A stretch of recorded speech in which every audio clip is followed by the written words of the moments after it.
It's a question as old as time. It's one that people have been asking for years. Do I need to see the previous films in a franchise or series before I go and see the newest one? Now, a brilliant director or a very, very good director or even screenwriter will answer that question as no, you don't. We want you to, and we hope you did, but you don't have to. If you did, you will appreciate certain things in this movie more. You'll get certain references. You'll understand why certain things are happening. But you don't have to have seen those original films. Now, a bad sequel will just fall right on the heels of the last one, just include characters, will reference things, but it'll just keep going. And the general movie-going audience will probably be lost. They'll be asking questions like, wait, why is he doing that? Wait, what's he mean by that? Am I supposed to know that character? Wait, what's his relationship to him? What's this character? They'll be asking all these questions. So the newest sequel, Equalizer 3, how does it fare as a sequel? Does it end the trilogy? Does it not fare that well? Or does it handle it as if the other movies, they happened, but they're not important? Well, sit back and we will answer that question and others here on Fandom University, Unedited Reviews, Equalizer 3.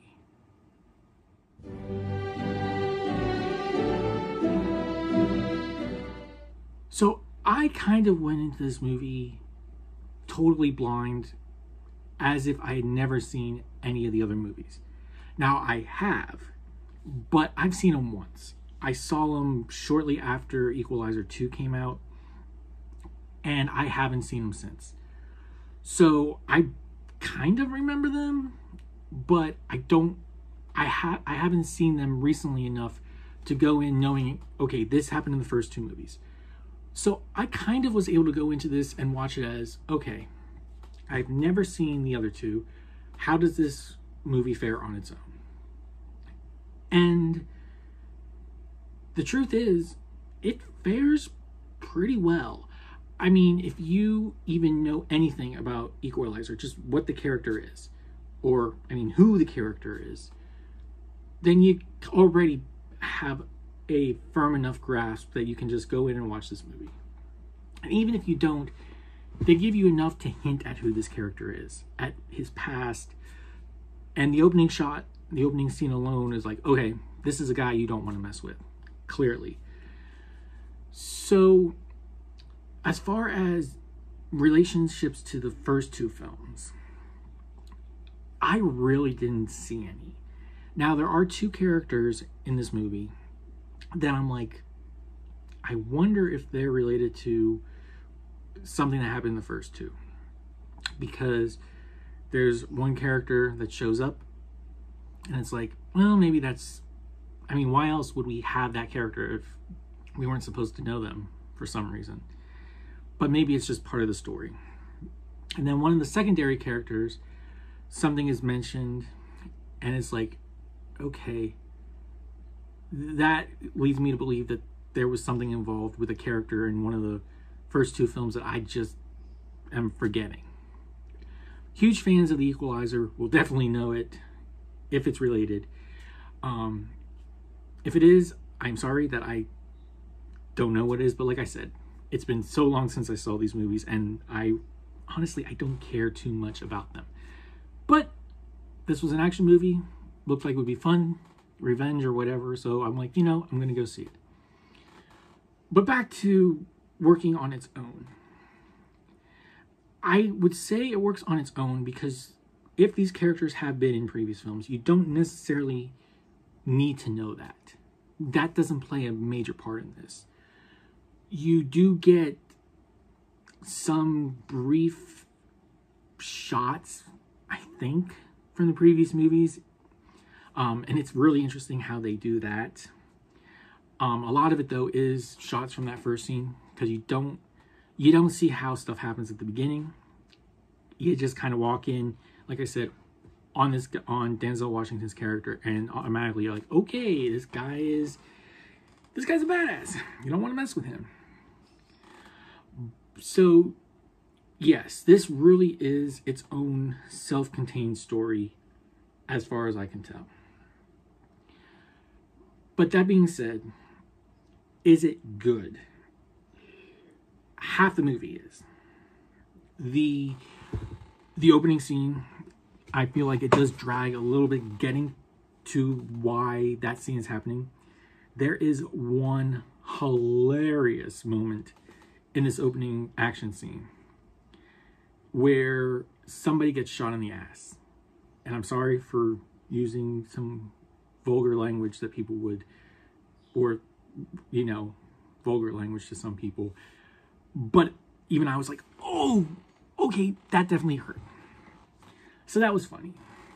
But other than that, the first half of the movie kind of moves slow. The opening sequence and what leads to how he gets to where he ends up, the editing seemed really choppy because it would cut to black, then cut to black again. I was having a hard time. I'm like, wait, is this a flashback? Is this what happens next? It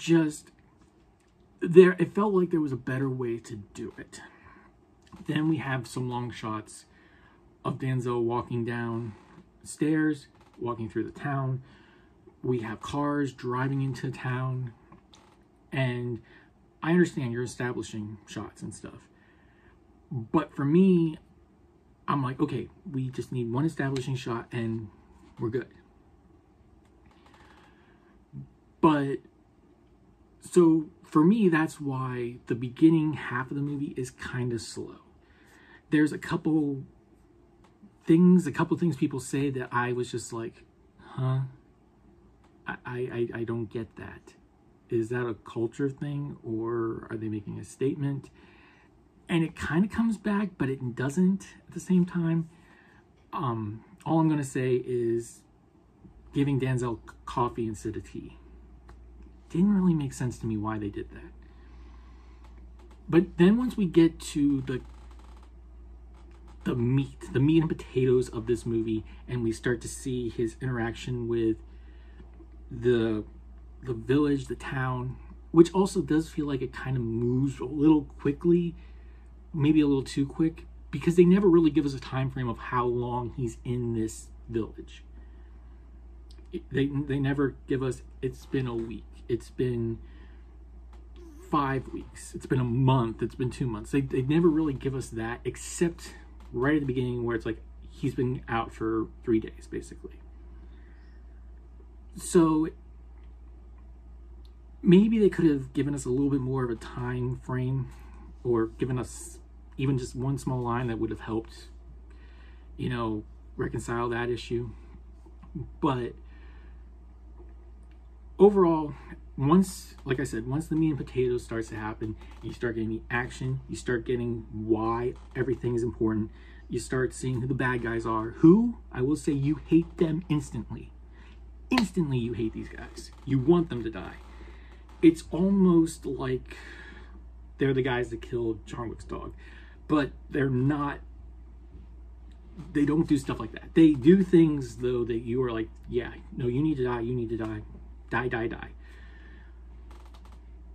As we move through the movie, at the end, like I said, the second half works well for me. You got your action, you understand why he's doing what he's doing. It makes sense. You get to see growth. And then you see why people should fear this guy. And you start to really wonder more what was it that he did? Now, again, looking at this from somebody who didn't see the first two, or in my case, hasn't seen them for a very long time, so I'm guessing they talk more about it in the first two. I can't remember, so I do apologize for that. But here, yeah, it just works. And I compared this to its It's the Bourne franchise meets John Wick, because there's a lot of government secrecy in here, and clearly he was part of a government organization. But at the same point, it has that real lived in, the fights feel real. He's the boogeyman like John Wick was, though they never call him that. But to me, he's more of a boogeyman than John Wick was, because he legit does things in darkness and creeping around. It's almost like like I said, you take the Bourne franchise, cross it with John Wick, and cross it with a horror movie where you're actually rooting for the killer, though, and the killer is a good guy, because there's a lot of that. There's 2 big scenes. It's great. And that also helps with the music. The soundtrack for this is great. The music crescendos, or I can't remember music terms, but the music works with the scene. It has that kind of creepy noise sound to it when you're supposed to kind of be like on the edge of your seat, being, where is he? What's going to happen? Or there's one moment where a storm comes and the music plays it like, hey, there's a storm coming. And yes, it's actually raining outside, but there's a storm coming. Shit's going to go down. And I feel like this was the part of the movie they did really well. They executed the fights well. They executed the personal development very well. You understood why, for the most part, you understood why characters were doing what they were doing. Except the villains. However, I will mention this real quick. Shout out to my buddy Cletus McConville, who you've seen on the channel before. He and I were just talking about villains today. And this is a villain who you don't really know why he's doing what he does. He says, I'm doing it because of this. But he has no redeeming qualities. And he's just one you just want to see. He's evil for evil's sake, it seems like. There are other things you could look into this movie and be like, oh, they're making a statement about this, or they're making a statement about that. And I did catch on those a little bit, but that's because that's where my mind goes sometimes. So yeah, I think the beginning of this movie, kind of slow. Second half of this movie, exactly what I wanted. It worked well, from the characters to the music to the fight scenes. The fight scenes feel more realistic to me than the John Wick ones. And everybody loves the John Wick ones. And while there's not as many fight scenes as John Wick, this feels like this is something a very well-trained guy could do. This feels, I mean, it doesn't feel as, I'm just going to say fantastical. I'm not good with words, really, but it doesn't feel as more fantastical. That's the word I was thinking of. Like John Wick. This feels like something a very well-trained guy can actually do. And that's a good thing when it comes to action films. The locations are great. I love the look of them. It's secluded. It works. Yet another thing that kind of works with a horror idea. Another thing that I'm not a huge fan of is the color palette here, or color scheme. I feel like the previous films had a little bit more color to them, and this is like everything seems muted. All the colors seem muted. And maybe the other ones were like that, and I just don't remember. But that was kind of distracting to me at first. I'm trying to think. Oh, yeah. It also does feel like at times that there's 2 separate movies going on that just happen to interlock. You've got this one about, you've got this government organization dealing with stuff because Denzel Washington put them onto it, but then Denzel Washington's dealing with a more personal, concise operation of his own, protecting a town. it just kind of feels like, I almost feel like the government story didn't need to be there at all, you know, and have him figure it out. Because again, I think that the first two were very much more condensed and concise, that they were about him and about situations he got into, things that affected him. And here, it kind of felt bigger, you know, just a little bit more, a little bigger than it needed to. Because I really overall did enjoy the stuff that he was involved with this town and the problems that were going on, and watching him beat the crap out of the bad guys. Even some of the kills were great. But I didn't really find myself caring too much about the government agency stuff. I just didn't really care about that. Overall, though, like I said, it's not a bad movie. It's definitely a movie you can watch without watching the other two. It's enjoyable for the most part. Again, once you get about halfway through, it does have some problems, but those are things that could also be just me. There are some good laughs. There's definitely good entertainment value here. There's very entertaining action. While I would say the climax isn't as exuberant or isn't as big as you might want it to be, it still works because of the type of movie this is and the type of relationship Denzel Washington's character is having with the villain of the film. So that being said, where would I place this movie? I think I would give this a ranking of Sidekick, because I would watch it again. Especially if I just watched the first two. It would probably be better if I watched the first two. But that's not to say, again, that's not to say you don't have to watch them before watching this one. But the beginning stuff, the first half, just, it could have been cut down a little bit, I feel like, or moved quicker.